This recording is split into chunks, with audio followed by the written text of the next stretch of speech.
So there's this movie named M3GAN, and it's about this doll that pairs with a child who lost her parents, and then the child won't listen to her guardian. This woman make these toys. And she decided that when she took on her niece after her sister then dead, that she's going to make this toy bond with the child so that she don't have to take care of the child. She make this toy over the weekend, like she's preparing for a barbecue, and decide all of a sudden that she's going to make highly advanced artificial intelligence. Why she never did that before? Why all of a sudden no? Alright, the child make incentive for her to do that because the child said that if she had a toy like that, she would never need another toy like that again. Why is that even a toy for children? Why is it not a toy for adults? It don't make no sense to me. Anyway, she tells this doll with artificial intelligence that her primary objective is to take care of the child, make sure the child is happy and functional, and make sure any trait that come to the child is neutralized. She don't say that exactly, but what do you expect the robot to do? If you tell the robot that the child must be happy and keep her happy, if anything don't make her happy, what do you think the robot's supposed to do with that? It's going to neutralize the threat. So you mean to tell me this engineer lady who has been working for tech and has been working on this thing don't stop for a moment to think that with programming and you having to be very direct with the instructions that you give something she's been coding for her whole life,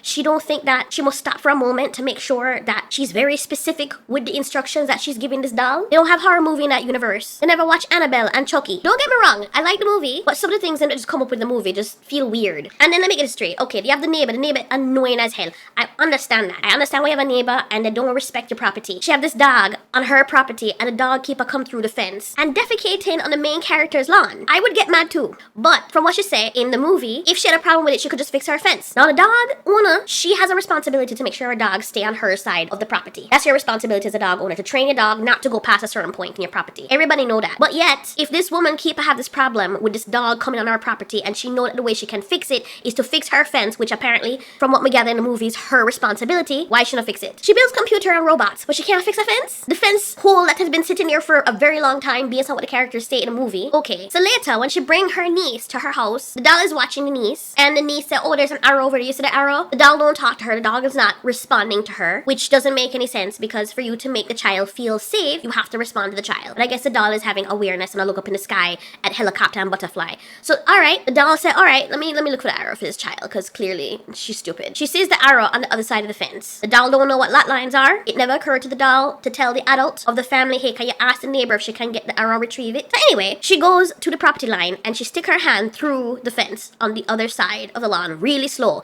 As a robot, why are you moving so slow? The dog was all the way on the other side of the yard. It was on his property. All now we don't see the dog come over on the property of the main character since the niece has been there except for when she just come to the house. But now you're sticking your hand over on this dog's property. Imagine from the perspective of the dog. You see this thing that looks human, but you know it's not human. It's this weird, creepy looking doll sticking its hand very slowly in slow motion on your side of the property, trying to reach something on your side of the property. What you would have done? What would you have done if you saw that happen as a dog? Now bite it. So the dog do what he's doing. He's saying that's creepy, that's demonic. Let me protect my house. Let me protect my owner, because that thing is not supposed to be alive. So he bite the dog and try killing it. And the little girl put herself in between the doll and the dog. So of course she get bitten. In a real world situation where a child get bitten, it's unfair. But if the child stick her head through the gate and pet your dog or provoke your dog when your dog is on your property, in many states, the dog is going to get put down. In no world would a police officer come and see that the child has been bitten and defend the owner dog who bite the child. That was the first clue that the movie was just contrived and pulling all these things out of the atmosphere. Now the doll is hooked up to the internet. The doll can find things on the internet. She can affect machinery and other things around her, programs and all those things. I understand her neutralizing the dog, but to straight out kill the other human being,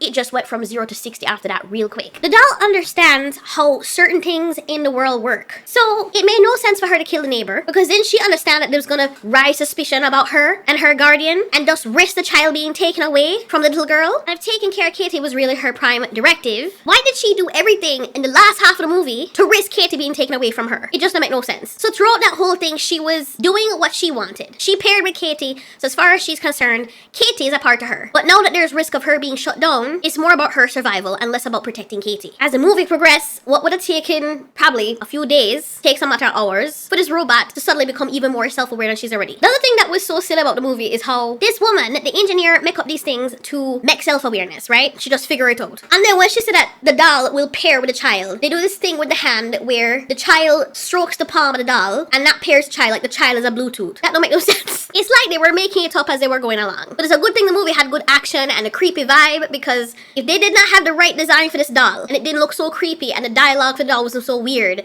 the movie would never have worked. For a good time, a good experience, I would rate M3GAN 6.5 out of 10. And if you're talking about a movie with all the contrivances and the plot conveniences, I'd probably rate it a 4 out of 10. Don't get me wrong, it was a good movie. It's just really silly. But sometimes that's good to just have a little harmless city fun. And that's what M3GAN was. City fun and scaring the hell out of people at the prospect of AI becoming a real thing.